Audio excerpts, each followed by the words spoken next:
বাবা, কিছু বলার ছিল। আমার এখন সময় নেই। বাবা, তুই এখান থেকে যাবি?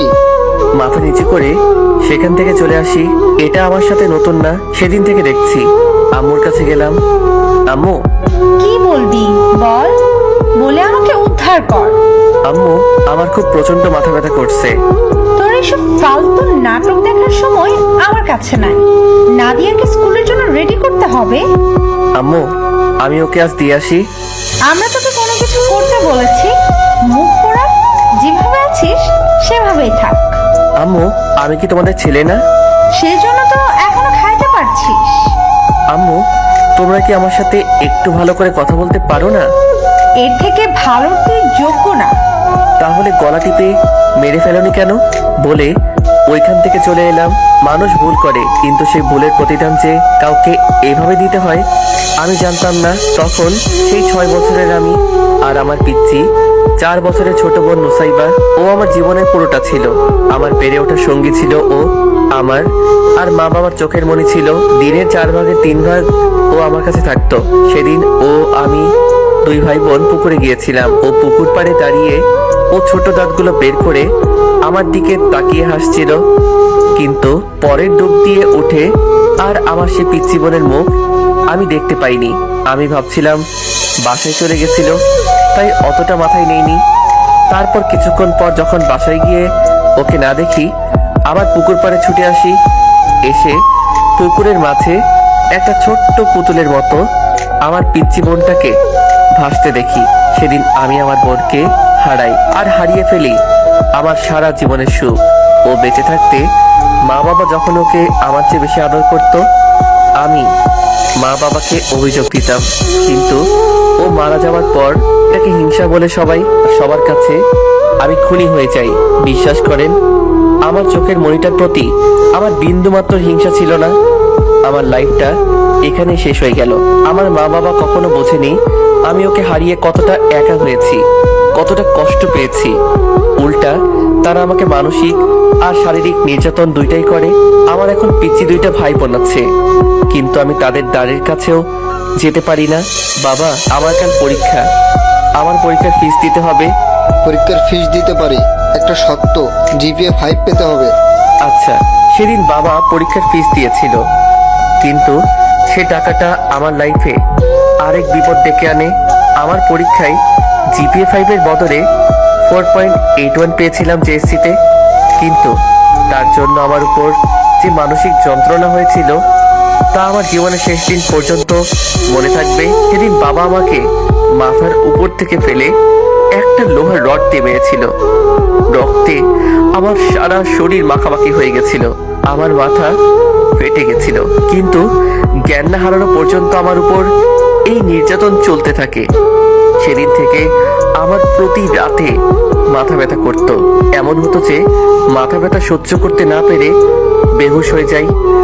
আমি ব্যথায় চিৎকার করতাম, কিন্তু কেউ আমার ডাকে সাড়া দিত না।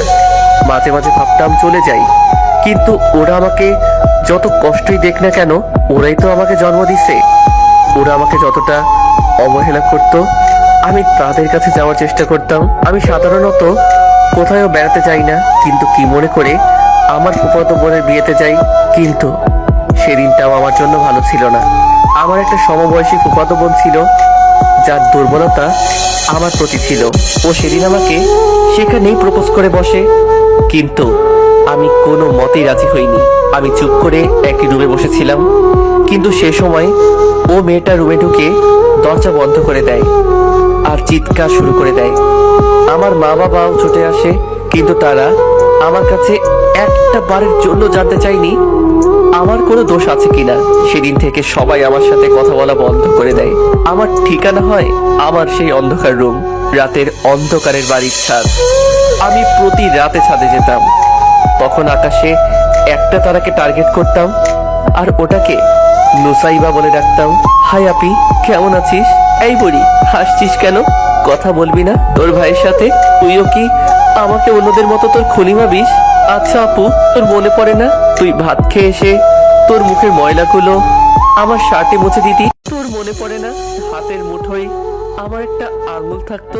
আপু, বিশ্বাস কর, আমি তোকে একটু হিংসা করতাম না, কিন্তু এখন করি। কারণ মা বাবা তোর জন্য সারাক্ষণ কাঁদে, আর আমার জন্য একটু ভাবে না। আচ্ছা আপু, আমি যদি তোর মতো তোর কাছে চলে যাই, আম্মু আব্বু কি আমার জন্য একটুও কাঁদবে না? তাদের দু চোখের এক ফোঁটা জলের কারণও কি আমি হতে পারবো না? তারা কি আমাকে জড়িয়ে ধরে একটু কাঁদবে না? বলবে না কেন চলে গেলি? আকাশের ওই তারাটাও হয়তো আমাকে দেখে কাঁদছে আর বলছে, কাঁদবে রে ভাই, খুব কাঁদবে। ওই ঘটনার পর আব্বু আর আমার মুখের দিকে তাকায়নি, আমার কারোর সাথে কথা বলা বন্ধ করে দেয়। আকাশের দিকে তাকিয়ে যখন এই কথাগুলো ভাবছিলাম আর চোখের জল ফেলছিলাম, তখন একটা ছোট্ট হাত আমার মুখের জল মুছে দিল। আমার আরেক পিচ্চি বোন নাদিয়া, পিচ্চিটা দেখতে একদম আমার নুসাইবার মতো। কিরে, তুই এত রাতে এখানে? আম্মু দেখেনি? আরে আম্মু ঘুমাচ্ছে। তুই ঘুমাসনি কেন? তোর কান্নার আওয়াজ শুনে ঘুম আসছিল না। ভাইয়া তুই প্লিজ আর কাঁদিস না, আমার কষ্ট লাগে। আচ্ছা, আর কাঁদবো না, তুই চলে যা। আম্মু দেখলে আমাকে বকবে রে। আমি যাব না, জানিস আমার খুব ইচ্ছে করে তোর কাছে থাকতে, তোর সাথে কাঁদতে, তোর চোখের জল মুছে দিতে, কিন্তু আম্মু আসতে দেয় না। ও যখন এই কথাগুলো বলছিল, তখন আম্মু আসলো। আমার একটা মেয়ে খেয়ে তো শান্তি হয়নি, আবার ওকে। আমি কোনো উত্তর দিতে পারি না, আমার চোখে শুধু পানি আসে।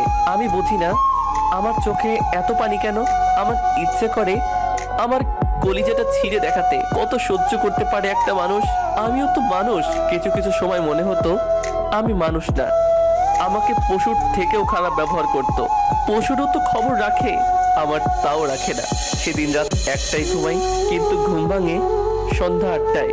আসলে ওটা ঘুম ছিল না, আমি অজ্ঞান হয়ে গেছিলাম। কিন্তু ওরা আমার রুমে এসে আমাকে একবার ডেকেও দেখেনি আমি বেঁচে আছি কিনা। আমার সবার সাথে খাওয়া অনেক আগে বন্ধ হয়ে গেছিল, আমার খাওয়ার কোনো খবর তাদের কাছে ছিল না। আমি খেতাম যখন সবাই ঘুমিয়ে পড়তো। এমনও কোনো দিন নেই আমার ভাতের উপর আমার চোখের পানি পড়েনি, কিন্তু তাতেও আমার সুখ। আমি ওদের কাছে আছি। কিন্তু ইদানিং মাথা ব্যথাটা খুব বেশি হচ্ছে, খুব বেশি। দিনের 15 ঘন্টা আমার মাথা ব্যথা হয়, আর দিনের 4 ঘন্টা সেন্সলেস, কিন্তু তাতে কারো কোনো ভ্রুক্ষেপ নেই। আমার মনে হয় আমি যদি আমার রুমে মারা যাই, তাহলে তারা তখন জানতে পারবে যখন লাশ পচে গন্ধ বের হবে। আজ মাথাটা খুব বেশি ব্যথা লাগছে, সবকিছু কেন জানি না অন্ধকার লাগছে। হাতের কাছে ডায়েরির পৃষ্ঠাটা কাছে টেনে নিলাম আর লিখতে শুরু করলাম। বাবা মা, বিশ্বাস করো, নুসাইবার মৃত্যুতে আমার কোনো হাত ছিল না। ওটা একটা আকস্মিক ঘটনা ছিল। তোমরা ওকে যতটা না ভালোবাসতে, আমি তার থেকে বেশি ভালোবাসতাম। ও তো আমার চোখের মনি ছিল। বলো আমি কি করে ওকে? আর হ্যাঁ বাবা, ওই মেয়েটাকে আমি কিছু করিনি। তোমরা কেন বুঝো না? তোমরা তো জানো আমি কারোর সাথে কথা বলি না, তাহলে আমি কেন এমন একটা খারাপ কাজ করতে পারি? তোমরা আমাকে মারতে আমার কোনো কষ্ট ছিল না, কিন্তু যখন থেকে আমার সাথে কথা বলা অফ করে দিলে, তখন থেকে খুব কষ্ট হয়। আমার মনে হয় আমি চিৎকার করে বলি আমি কিছু করিনি, কিন্তু বলতে পারি না। জানি আমার কথা কেউ বিশ্বাস করবে না। আমার না খুব ইচ্ছা করতো তোমাদের সাথে এক টেবিলে বসে খাই, আমার ভাই বোনের সাথে কথা বলি, খাইয়ে দেই, কিন্তু ওরা তোমাদের ভয়ে আমার সাথে কথা বলতো না। আম্মু যখন নাদিয়াকে খাইয়ে দিত, আমার খুব ইচ্ছা হতো আমিও আম্মুর হাতে খাবো। আমিও তো তোমাদের ছেলে, তাহলে আমি যত দোষ করি তোমরা আমাকে এত অবহেলা করো কেন? আমি আজ কিছু না করেও আজ একটা বড় অপরাধী। আব্বু, তোমরা যখন আমার বোনের খুনি বলো না, তখন মরে যেতে ইচ্ছে করে। সেই দিন আমাকে কেন জেলে দিলে না? তাও তো আজ আমাকে এত অবহেলা সহ্য করতে হতো না। জানো আব্বু আম্মু, আমি আর কাঁদলে চোখ দিয়ে পানি পড়ে না, মনে হয় আমার চোখের পানি শেষ হয়ে গিয়েছে। আমাকেও তোমাদের ছেলের মতো ভালোবাসতে পারো না? সেই দিন যদি আমি